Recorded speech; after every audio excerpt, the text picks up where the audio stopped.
और अब वक्त आ चुका है हमारे चुनाव स्पेशल शो 2024 का अंक गणित का। और आज का नंबर है 17% और इस नंबर का वास्ता 2019 में जीते दल बदलू सांसदों से है। चुनाव का मौसम है, ऐसे में अब की बार भी दल बदल का खेल जारी है। बीजेपी और कांग्रेस में नेताओं का सबसे ज्यादा आना जाना लगा हुआ है। आलम यह है कि बीजेपी के कुछ मौजूदा सांसद टिकट कटने पर कांग्रेस में शामिल हो चुके हैं, तो कांग्रेस के तमाम नेता अपने सियासी करियर को संवारने के लिए बीजेपी का दामन थाम रहे हैं। आज भी उत्तर प्रदेश के एक बड़े कांग्रेस नेता ने बीजेपी ज्वाइन कर ली, तो महाराष्ट्र में भी एक फायर ब्रांड नेता जो कांग्रेस से ताल्लुक रखते थे कि पार्टी छोड़ने और बीजेपी से जुड़ने की अटकलें हैं। 2024 में अब तक दल बदल का अंक गणित क्या है और पिछले चुनावों में पाला बदलने वाले नेताओं के चुनाव जीतने की दर क्या रही, इसी पर देखिए पूरा अंक गणित।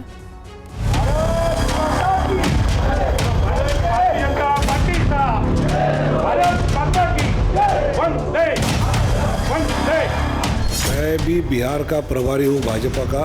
अब कांग्रेस के भाजपा के बिहार के प्रभारी आ गए तो ये 1+1 2 नहीं हुआ, 1 और 1 11 हो गए। कुछ जो विचार की जो बात है वहाँ पर मेरी सहमति बहुत सी चीज़ों पर नहीं थी, चाहे किसानों का मुद्दा हो, चाहे अग्निवीर का मुद्दा हो। कांग्रेस में मौजूदा जो हालात है उनमें बहुत बड़ा अस्वस्थता है।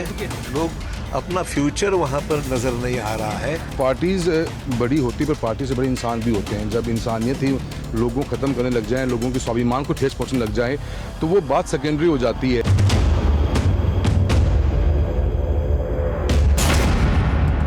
चुनाव करीब आते ही दल बदल का खेल चालू है।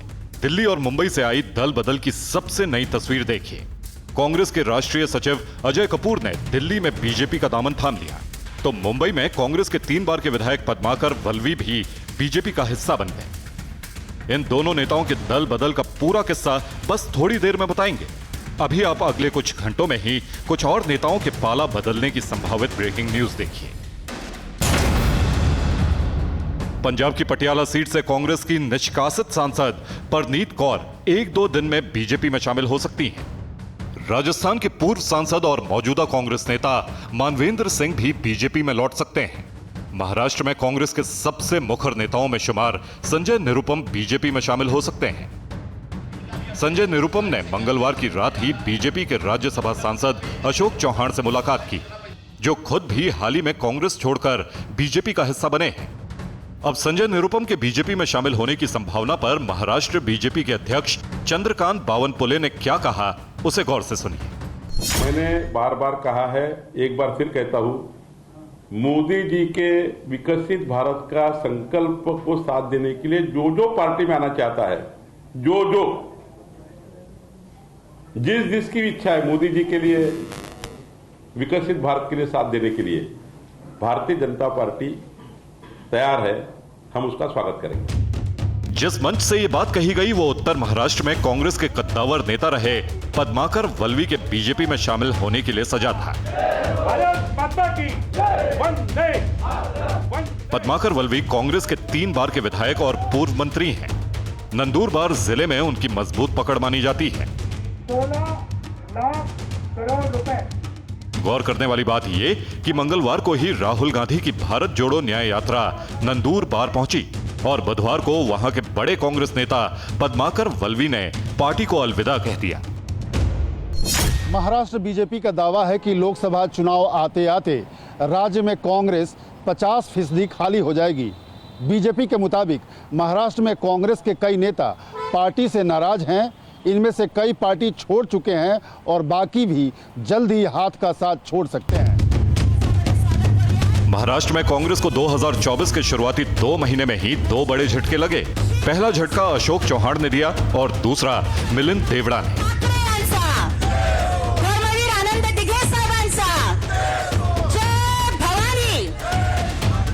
यह तस्वीर 13 फरवरी की है, जब महाराष्ट्र के पूर्व मुख्यमंत्री अशोक चौहान कांग्रेस से बरसों पुराना नाता तोड़कर बीजेपी में शामिल हो गए। चौहान को इसका इनाम भी मिला और अब वो बीजेपी से राज्यसभा सांसद हैं। कांग्रेस में मौजूदा जो हालात है उनमें बहुत बड़ा अस्वस्थता है, लोगों में बहुत बड़ी अस्वस्थता है। लोग अपना फ्यूचर वहां पर नजर नहीं आ रहा है।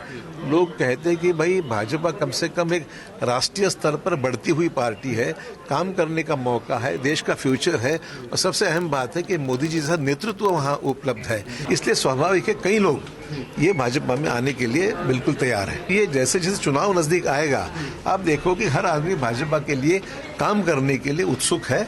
इसलिए अभी उसमें निश्चित तौर पर एक लोग आकर्षित होकर चुनाव के जैसे नजदीक आएगा काफी बड़े पैमाने पे लोग आते रहेंगे। शिवसेनेमध्ये स्वागत करावं, जोरदार टाळ्यांच्या आवाजामध्ये स्वागत करूयात शिवसेना। अशोक चौहान से करीब महीना भर पहले पूर्व केंद्रीय मंत्री मिलिंद देवड़ा ने भी कांग्रेस का साथ छोड़ दिया और एकनाथ शिंदे की अगुवाई वाली शिवसेना से जुड़ गए। मिलिंद देवड़ा भी अब शिवसेना से राज्यसभा के सांसद हैं। जय भवानी, एकनाथ जी शिंदे साहब आप आगे बढ़ो, मिलिंद जी देवड़ा साहब आप आगे बढ़ो। अब जरा दिल्ली से आई ये तस्वीर देखिए।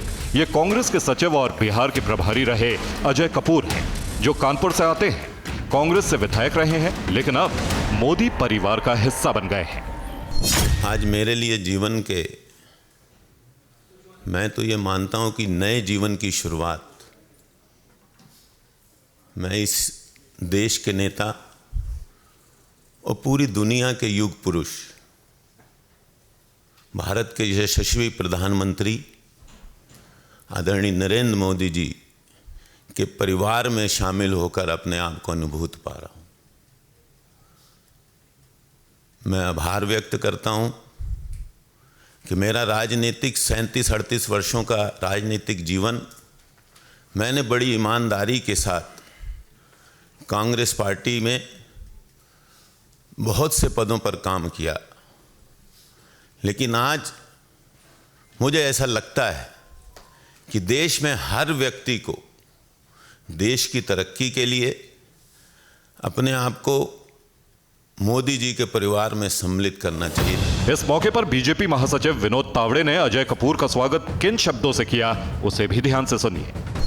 मुझे विशेष आनंद इसलिए है कि मैं भी बिहार का प्रभारी हूं भाजपा का। अब कांग्रेस के भाजपा के बिहार के प्रभारी आ गए तो ये 1+1 2 नहीं हुआ, 1 और 1 11 हो गए, और इसका बिहार में हमको और लाभ मिलेगा। पश्चिम बंगाल में भी दल बदल लगातार जारी है। इसी 8 मार्च को नादिया जिले की रानाघाट दक्षिण विधानसभा सीट से बीजेपी विधायक मुकुटमणि अधिकारी ने टीएमसी की सदस्यता ले ली और इसके इनाम के तौर पर ममता बनर्जी ने उन्हें रानाघाट लोकसभा सीट से उम्मीदवार भी बना दिया। बैरकपुर सीट से लोकसभा सांसद अर्जुन सिंह 2019 में बीजेपी के टिकट पर चुनाव जीते थे। इससे पहले वो टीएमसी में थे, लेकिन 2021 के विधानसभा चुनाव में भी टीएमसी की जबरदस्त जीत हुई तो अर्जुन सिंह ने घर वापसी कर ली। उन्हें 2024 के लोकसभा चुनाव में बैरकपुर से टीएमसी का टिकट मिलने की उम्मीद थी, लेकिन ममता बनर्जी ने पार्थ भौमिक को उम्मीदवार बना दिया। ऐसे में अर्जुन सिंह का मन फिर डोलने लगा है। बैरकपुर की माटी से मुझे आज से नहीं, जब से मेरा जन्म हुआ है तब से साथ में हूँ, और बैरकपुर के लिए सब कुछ कुर्बान है। बैरकपुर की जनता के लिए सब कुछ कुर्बान है, बैरकपुर की मिट्टी के लिए सब कुछ कुर्बान है, और निश्चित रूप से यहाँ की जनता जो है उसका आशीर्वाद बैरकपुर के पक्ष में ही रहेगा। अब सवाल ये कि क्या बीजेपी अर्जुन सिंह का फिर से स्वागत करेगी? वैसे बीजेपी ने बैरकपुर से अभी उम्मीदवार का ऐलान नहीं किया है। सवाल तो यह भी है कि क्या नेताओं के लिए सत्ता जरूरी है, इसीलिए दल बदल की मजबूरी है, या फिर कहानी कुछ और है? 2014 के बाद किस पार्टी के कितने नेताओं ने दल बदला, आपको यह बताएंगे। अभी आप दल बदलू नेताओं के फिर से चुनाव जीतने का अंकगणित देखिए। 2019 में 205 नेताओं ने दल बदलकर लोकसभा का चुनाव लड़ा, लेकिन इनमें से सिर्फ 35 ही जीत सके। यानी पिछली बार दल बदलू नेताओं की सफलता दर थी 17%, जबकि 2014 में 264 दल बदलू नेताओं ने लोकसभा का चुनाव लड़ा और इनमें से 38 को जीत मिली। यानी तब दल बदलू नेताओं की सफलता दर थी 14%। 1984 से 2019 तक किस पार्टी के कितने दल बदलू नेताओं को लोकसभा चुनाव में जीत मिली, आपको यह अंकगणित भी दिखाएंगे। अभी आप इसी 10 मार्च की ये तस्वीर देखिए, जब हरियाणा की हिसार लोकसभा सीट से सांसद बृजेंद्र सिंह ने बीजेपी छोड़कर कांग्रेस ज्वाइन कर ली। तब उन्होंने बीजेपी छोड़ने की क्या वजह बताई, वो भी सुनिए। बल्कि जो 2 अक्टूबर को हमने जींद में रैली की थी, उसमें एक और चीज जो उठाई गई थी, वो जो गठबंधन था हरियाणा में बीजेपी का और जेजेपी का, उसके संदर्भ में जो एक निर्णय वहां लिया गया था, तो वो भी एक कारण। हालांकि अब जेजेपी और बीजेपी का गठबंधन भी टूट चुका है। 10 मार्च को ही जयपुर में कांग्रेस के पूर्व विधायक रिचपाल मिर्धा, विजयपाल मिर्धा, खिलाड़ी बैरवा, पूर्व निर्दलीय विधायक और गुजरात की पूर्व राज्यपाल कमला बेनीवाल के बेटे आलोक बेनीवाल समेत राजस्थान के कई कांग्रेस नेताओं ने बीजेपी का दामन थाम लिया। राजस्थान के जिन कांग्रेस नेताओं ने बीजेपी ज्वाइन की, उनमें रिछपाल मिर्धा कांग्रेस से बीजेपी में आई ज्योति मिर्धा के चाचा हैं। ज्योति मिर्धा को बीजेपी ने 2024 के लोकसभा चुनाव में नागौर से टिकट भी दिया है। ज्योति मिर्धा को 2023 के विधानसभा चुनाव में भी बीजेपी ने उम्मीदवार बनाया था, लेकिन वो चुनाव हार गई। जो ये मौका यहाँ मिला है, इसके अंदर अपना पूरा प्रयास लगाऊंगी कि एक मजबूत सरकार राजस्थान में आए, केंद्र में वापस से बीजेपी की सरकार रिपीट हो, हमारे प्रधानमंत्री जी को एक बार पुनः देश का नेतृत्व करने का मौका मिले, ताकि भारत और भी बड़ी ऊंचाइयों को छू सके। राजस्थान का मिर्धा परिवार कभी कांग्रेस का हिस्सा हुआ करता था, लेकिन अब सत्ता की खातिर यह परिवार कांग्रेस और बीजेपी में बटा हुआ है। 2024 के लोकसभा चुनाव से पहले राजस्थान में एक और बड़ा दल बदल हुआ। चुरू से बीजेपी के सांसद राहुल कसवां का टिकट कटा, तो वो इसी 11 मार्च को कांग्रेस में शामिल हो गए और अब पार्टी ने उन्हें लोकसभा का उम्मीदवार भी बना दिया है।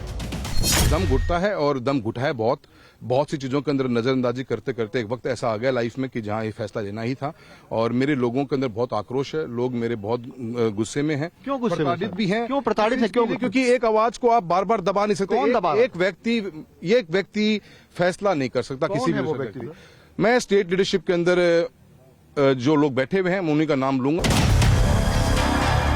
इससे पहले राजस्थान में कांग्रेस के कद्दावर नेता और विधायक महेंद्रजीत सिंह मालवीय ने 19 फरवरी को पार्टी को अलविदा कर बीजेपी की सदस्यता हासिल कर ली और उन्हें बीजेपी ने बांसवाड़ा से लोकसभा का टिकट भी दे दिया है। बीजेपी कांग्रेस मुक्त भारत का दावा करती है, तो बीजेपी छोड़ कांग्रेस ज्वाइन करने वाले नेताओं का हवाला देकर देश की सबसे पुरानी पार्टी मौजूदा सत्ताधारी दल को कांग्रेस युक्त बीजेपी कहती है। हालांकि इन सब से इतर सच ये भी है कि सत्ता में बने रहने, चुनाव जीतने और टिकट कटने पर सियासत में दल बदल एक पुरानी रवायत रही है। इसका एक और सबूत मंगलवार को बेंगलुरु से आई ये तस्वीर है, जो बीजेपी नेताओं के कांग्रेस में शामिल होने की है। कर्नाटक के प्रदेश कांग्रेस अध्यक्ष और सूबे के उप मुख्यमंत्री डीके शिव कुमार की मौजूदगी में राज्य पिछड़ा वर्ग आयोग के पूर्व अध्यक्ष जयप्रकाश हेगड़े और बीजेपी के पूर्व विधायक सुकुमार शेट्टी और एमपी कुमार स्वामी ने सूबे की सत्ताधारी पार्टी का दामन थाम लिया। इसी 9 मार्च को मध्य प्रदेश की राजधानी भोपाल में कांग्रेस के दिग्गज नेता और पूर्व केंद्रीय मंत्री सुरेश पचौरी भी बीजेपी में शामिल हो गए। भगवान श्री राम जी के प्राण प्रतिष्ठा समारोह का जब आयोजन रहा, तो उसके निमंत्रण पत्र पर एक अमर्यादित भाषा का इस्तेमाल करना, ठुकरा दिया निमंत्रण, ठुकरा दिया। 1984 से 2019 तक 10 लोकसभा चुनावों में किस पार्टी के कितने दल बदलू नेताओं को जीत मिली, उसका अंक गणित देखिए। फिर आपको दल बदलू नेताओं की पहली पसंद कौन सी पार्टी है, वो भी बताएंगे। पिछले 10 लोकसभा चुनाव में कुल 476 दल बदलू नेताओं को जीत मिली। इनमें बीजेपी को 91 और कांग्रेस के भी इतने ही नेता हैं, जबकि जनता दल के 85, जेडीयू के 24 और आरजेडी के 16 नेता शामिल हैं। एडीआर की रिपोर्ट के मुताबिक 2014 के बाद दल बदल करने वाले नेताओं की पहली पसंद बीजेपी रही है। 2014 यानी वो साल जब बीजेपी ने पहली बार बहुमत की सरकार बनाई और फिर एक एक कर कई राज्यों में बीजेपी सरकार बनाती चली गई। इस दौरान कांग्रेस विधायकों के दल बदल की वजह से मध्य प्रदेश और कर्नाटक जैसे राज्यों में भी बीजेपी सरकार बनाने में कामयाब रही। चुनाव और राजनीतिक सुधारों के लिए काम करने वाली संस्था एसोसिएशन फॉर डेमोक्रेटिक रिफॉर्म यानी एडीआर ने 2014 से 2021 के बीच दल बदल का पूरा अंक गणित पेश किया था। 9 सितंबर 2021 की इस रिपोर्ट के अनुसार लोकसभा और विधानसभाओं के 1133 दल बदलू उम्मीदवारों में से 253 यानी 22% ने बीजेपी ज्वाइन की, जबकि 115 यानी 10% ने कांग्रेस और 65 यानी 6% ने बीएसपी ज्वाइन की। दल बदलने वाले 500 सांसदों विधायकों में से 177 यानी 35% ने कांग्रेस छोड़कर दूसरी पार्टी ज्वाइन की, जबकि 33 यानी 7% ने बीजेपी छोड़कर दूसरी पार्टी का दामन थामा। 2014 से 2021 के बीच दल बदल कर चुनाव लड़ने वाले 500 सांसदों विधायकों में 173 यानी करीब 35% ने बीजेपी ज्वाइन की, तो 61 यानी 12% ने कांग्रेस और 31 यानी 6% ने टीएमसी का दामन थामा। दल बदल सभी पार्टियों के अंदर काफी विस्तृत रूप से हो रहा है। देखिए, दल बदल से कभी जनता को कितने वोटों से प्रभावित करेगा वो नहीं। एक माहौल बनाया जाता है, नैरेटिव बनाया जाता है नेताओं के द्वारा, पार्टी के द्वारा कि इतने लोग आ रहे हैं तो यानी हमें समर्थन मिल रहा है, और सरकार और वोटर दोनों साथ मिलकर इस तरह के चीजों को सम्मिलित करते हैं कि नहीं भाई नैरेटिव बनाया जाए, और ये अभी से नहीं काफी वर्षों से चल रहा है।